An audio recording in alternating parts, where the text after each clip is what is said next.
C'est l'avant-dernière étape du départ de Barkhane du Mali. L'armée française a quitté lundi la base militaire de Ménaka, dans le nord-est du pays.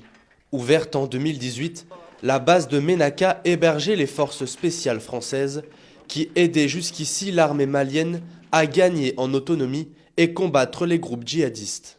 Le départ de Ménaka a été conduit en bon ordre, en sécurité et en toute transparence dans un contexte où la force Barkhane fait face à des attaques informationnelles régulières visant à entacher son action et sa crédibilité.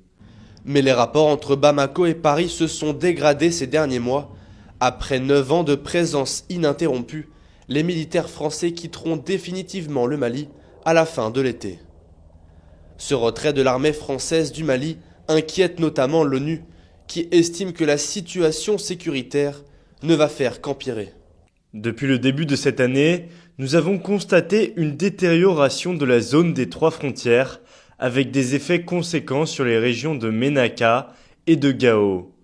Si ce scénario devait se concrétiser, la base de la MINUSMA risque d'être perçue comme le dernier refuge pour les civils fuyant la violence. Barkhane au Sahel est la plus grande opération extérieure actuelle de la France et a mobilisé plus de 5000 hommes sur le terrain. En février dernier, Emmanuel Macron avait décidé d'un retrait militaire total au Mali sur fond de tensions entre les deux pays. Même sur le départ, l'état-major français a rappelé que la lutte contre le terrorisme restait une priorité absolue.